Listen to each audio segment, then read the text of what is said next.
서영석 목사님께서 하나님과 입되어 살라라는 제목으로 말씀을 증거하실 때 은혜 받으시기 바랍니다. 반갑습니다. 반갑습니다. 저는 이런 생각을 합니다. 이제 한국교회가 이런 이제 기도 모임들을 통해서 새로운 비전들을 찾아 나가야 되는데, 그동안 한국교회에서의 어떤 은혜는 수직적인 은혜였어요. 주님께 기도하고 은혜 받고 가슴이 뜨거워지고, 그러면 무슨 모든 관계나 사회생활이 다 능력으로 진행될 줄 알았는데, 이 부분이 또 훈련돼야 되는 거예요. 그래서 오늘 제가 드리고 싶은 말씀은 뭐냐면 수평적인 은혜가 있다는 거예요. 이 부분이 이제 우리가 다시 추구해 나가야 될 이 시기에 상당히 중요한 하나님 경험이고 은혜 경험이다. 그래서 첫 번째가 용서입니다. 마태복음은요, 하늘에서 뜻이 이루어진 것 같이 땅에서도 이루어지이다. 그래서 하늘과 땅의 관계가 상당히 중요하거든요. 그래서 이미 하늘은 할 일을 다 했어요. 우리만 하면 되는 거예요. 그게 할 일이 뭐냐면 용서라는 거죠. 너희가 땅에서 사람의 잘못을 용서하면 하늘에서 하나님께서는 우리의 잘못을 용서하신다는 거예요. 그러니까 하늘이 움직이는 거죠. 감히 우리가 하늘을 움직일 수 있겠는가라고 하는 질문은 우리가 던져야 되지만, 하늘이 그렇게 움직이는 것은 아니지만 하늘이 감동하는 방법이 있다는 거예요. 우리가 먼저 용서하는 거예요. 정치하는 분들 용서를 못 하시잖아요. 그렇죠? 용서를 못 해요, 우리. 근데 용서할 때 영향력이 생겨요. 용서는 막혔던 것들을 뚫어요. 그래서 먼저 하셔야 돼요. 자, 먼저 하면 어떤 일이 일어나는지 한번 보세요. 먼저 했는데 저쪽이 우리 용서를 받아주느냐, 안 받아줘요. 그러면 실망해요. 이 그리스도인의 태도가 아닙니다. 우리가 용서를 했는데 전혀 영향력이 없는 것처럼 그런 현실들이 벌어져요. 상급이 큽니다. 저쪽이 늦게 반응할수록 우리의 상급이 커지는 건 이게 영적인 거죠. 신앙적인 거죠. 그러니까 바로 반응하는 게 별로 좋은 게 아니에요. 내가 먼저 사랑을 했는데 반응을 안 해요. 여러분의 상급이 커지는 거예요. 하늘의 상급이 커지는 거죠. 언젠가 주님이 저 반대편 사람을 반응하게 하셔서 그도 사랑을 표현하게 되면 어떤 일이 벌어지느냐? 이게 서로 사랑이 되는 거예요. 먼저 사랑하는 우리가 있어야 서로 사랑까지 가는 거예요. 자, 서로 사랑이 되면 어떤 일이 그 다음 벌어지느냐? 서로 사랑은 누가 먼저 하고 나중에 반응할 때 이루어지는 사건이거든요. 근데 그 다음 단계가 뭐냐면 누가 먼저 할 것도 없이 서로 사랑하게 되는데 이것을 함께 사랑이라고 말할 수 있어요. 그러니까 함께 사랑하는 거예요. 함께 사랑하다 보니까 이것도 이제 또 성숙해지니까 어떻게 되느냐? 하나가 되었다라고 말하게 돼요. 그 하나가 되었다에서부터 교회라고 말할 수 있고요. 하나가 된 둘이 한 세 사람을 이루어, 이렇게 말하잖아요. 에베소서에서. 고린도 후서에서는 너 한 사람이 세 사람이 되는 게 관심이에요. 내가 그리스도 안에 있으면 새로운 피조물이다. 한 개인의 변화를 말하지만 에베소서로 가면 둘이 하나가 돼서 세 사람이 되는 거거든요. 이게 이제 하나죠. 둘이 하나가 된 세 사람이 있고 이쪽에 또 둘이 하나가 된 세 사람이 있어요. 또 누가 먼저 할 거 없이 여기서 사랑을 먼저 했어요. 이 그룹이, A 그룹이, B 그룹이 반응을 했어요. 그러면 세 사람과 세 사람이 서로 사랑하는 관계가 된 거죠. 이게 반복되면 함께 사랑하는 관계가 되고, 그러면 넷이 하나가 되는 또 다른 신인류가 만들어지는 거예요. 또 여기 또 넷이 하나가 된 세 사람이 있으면, 여러분 이제 아멘 할 때까지 할 건데, 그래 보세요. 또 서로 사랑하고 함께 사랑하고 여덟이 하나가 되고, 저쪽에 여덟이 하나가 된 사람을 또 만나고, 이제 이렇게 가면 이제 오늘 설교 밤새도록 해야 돼요. 그러다 보면 어떻게 되느냐? 에베소서 1장 10절에 그리스도 안에서 통일되게 하려 합니다. 그 통일이라는 개념이 사실은 우리가 말하는 뭐 남북 통일 이게 아니라 그리스도 안에서 모든 것들이 수렴되게 하겠다라고 하는 말씀이에요.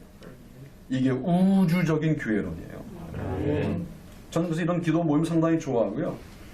가끔 여기 왔던 그런 기억들을 갖고 요즘은 안 부른다 그러고 있었더니 보좌관님 또 전화 주셔서 반갑게 왔고요.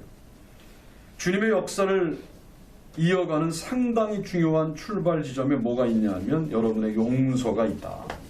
네, 이것이 여러분을 하나님과 연결된 사람으로 세우는 아주 중요한 첫 번째 내용이고요. 두 번째가 시인이에요. 마태복음 10장 32절 33절에 보니까 누구든지 사람 앞에서 나를 시인하면 나도 하늘에 계신 내 아버지 앞에서 그를 시인할 것이요 누구든지 사람 앞에서 나를 부인하면 나도 하늘에 계신 내 아버지 앞에서 그를 부인하리라. 이렇게 말씀하세요. 사람 앞에서 나 하나님 믿어. 사람 앞에서 나 예수님 믿는 사람이야. 그러면 하늘에서 그분들이 나도 쟤 알아요 하고 인정하신다는 거예요. 그러니까 우리가 주님을 매사에 시인하면 주님께서는 하늘에서 기뻐하시며 너 내 자식 맞다, 너 내 자녀 맞다 하신다는 거예요.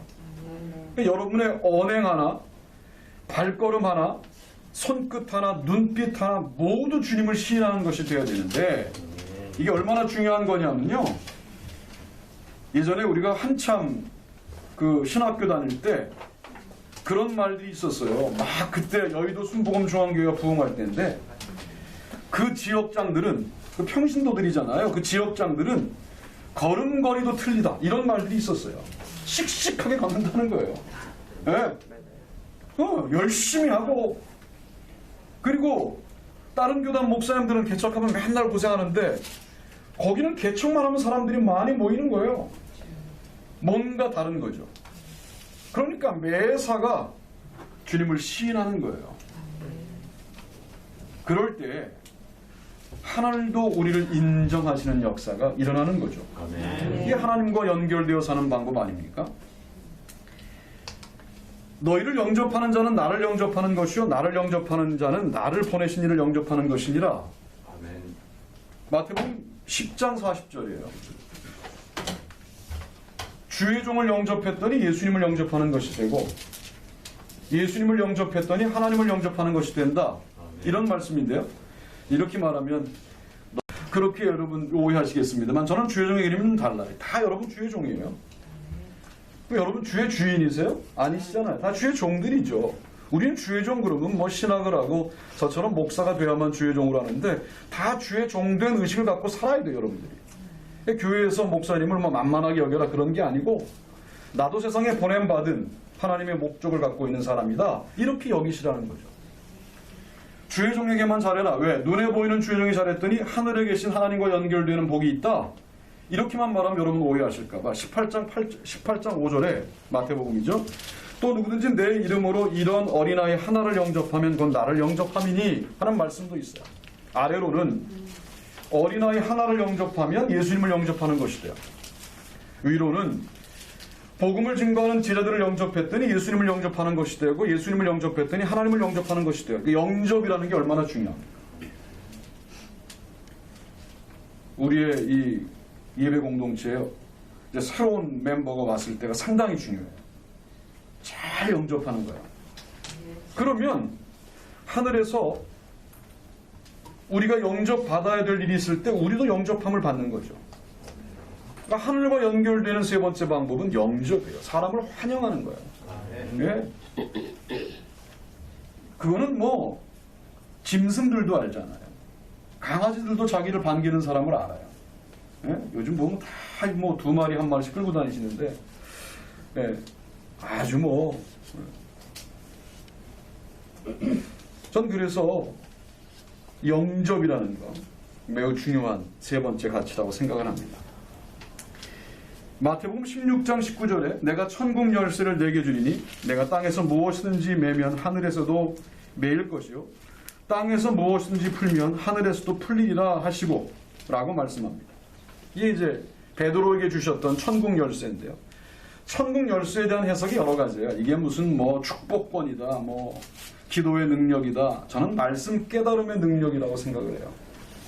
여러분 예배를 아무리 드려도 말씀이 깨달아져야 되고 그 말씀이 지금 나에게 왜 필요한지를 깨닫게 되었을 때 그때 하늘이 열리는 거예요. 아멘.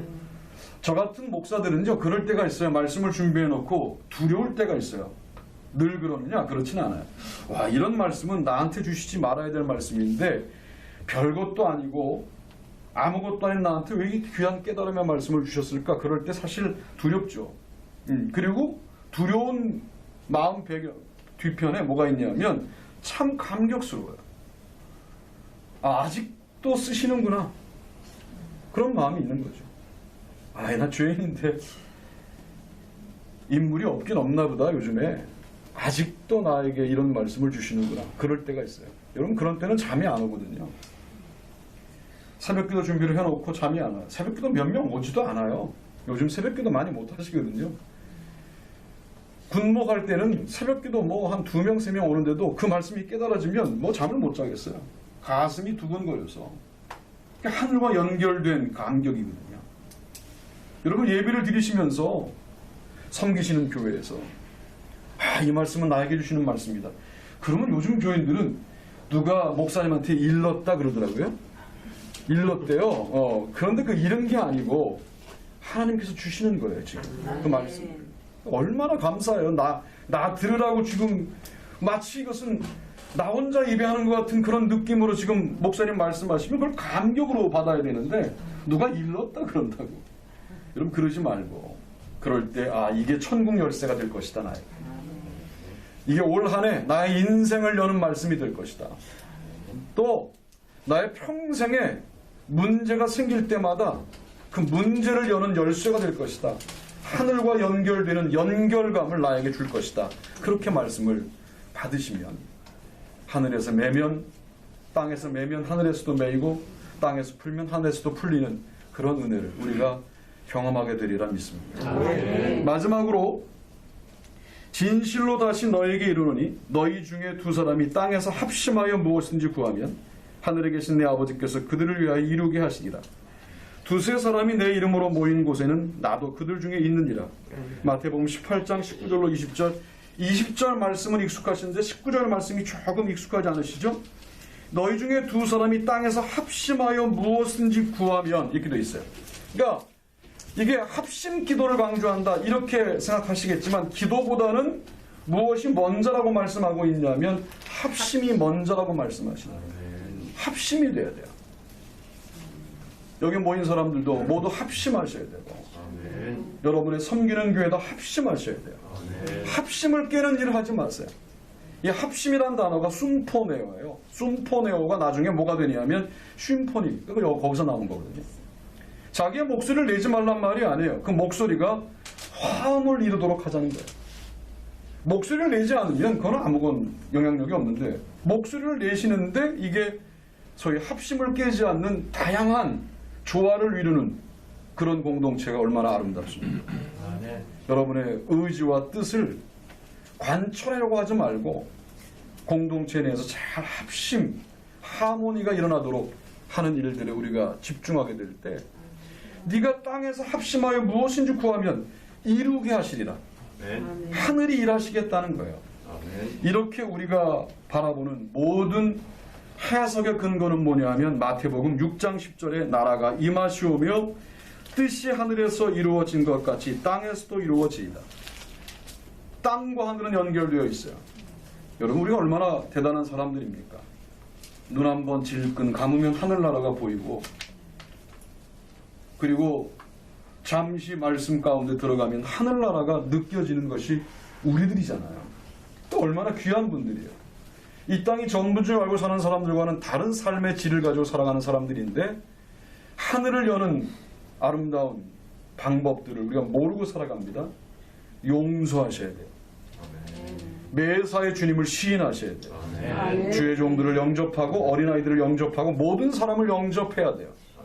그리고 말씀을 깨달아야 돼요. 뿐만 아니라 합심하셔야 돼요.